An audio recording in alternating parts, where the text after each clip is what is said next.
Hola, buenos dias, bienvenue dans ce nouveau numéro d'Info Découverte.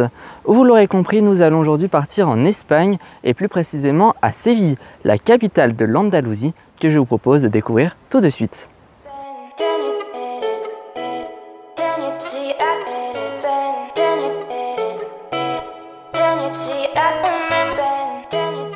Nous partons découvrir Séville, quatrième ville la plus importante d'Espagne, peuplée par 600 000 personnes. Et à notre arrivée, nous découvrons la célèbre place de l'Espagne. Elle est conçue pour l'exposition ibéro-américaine de 1929 par l'architecte local Aníbal González.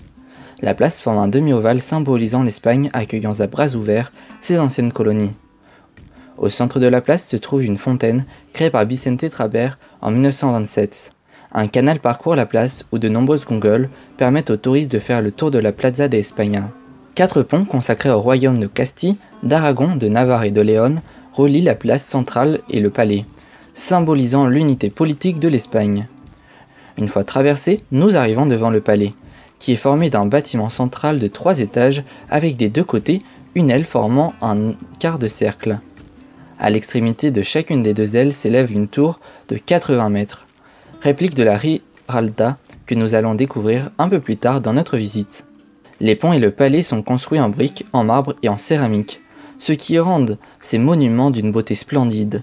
En bas du palais, nous trouvons 48 bancs en mosaïque.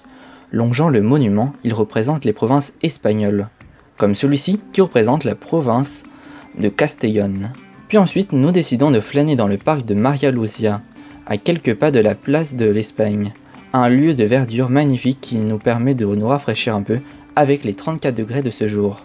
Et malgré tout, on décide de continuer notre visite, et nous tombons nez à nez avec le théâtre Lope de Vega, construit lui aussi à l'occasion de l'exposition de 1929 pour servir d'écrin au casino et au théâtre de la manifestation.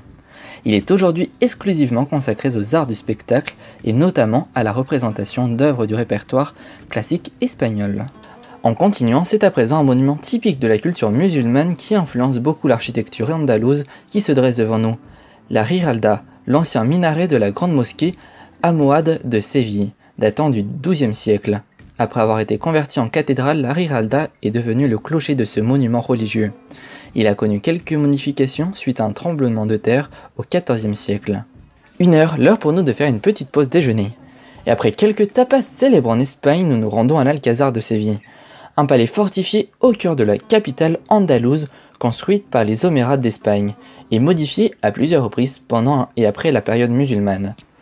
Il est considéré comme l'exemple le plus brillant de l'architecture mudéjar sur la péninsule ibérique. La famille royale d'Espagne utilise aujourd'hui l'étage.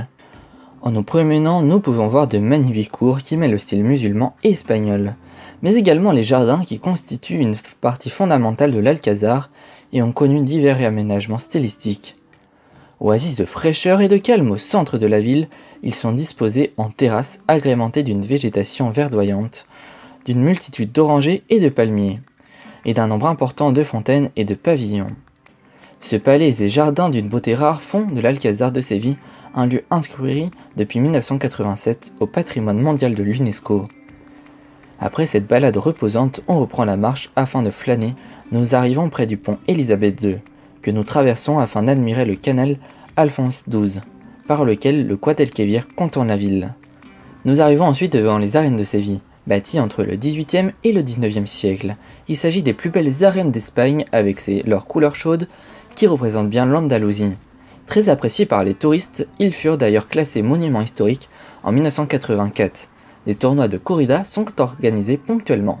Avant de quitter la ville, nous nous arrêtons devant la Tour de l'Or, une tour d'observation militaire de la ville qui fut construite au début du XVIIIe siècle, afin de contrôler l'accès de la ville depuis le Guadalquivir.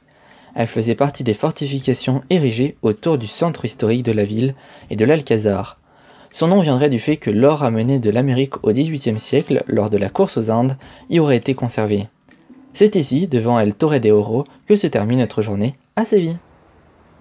Voilà, c'est la fin de ce numéro d'Info Découverte sur Séville. Merci à vous toutes et à vous tous pour votre fidélité. Mercredi à 15 h, nous irons en balade de La Rochelle à l'île d'Aix dans un nouveau numéro. D'ici là, je vous souhaite de passer une excellente fin de journée et à très vite sur le groupe Info TV.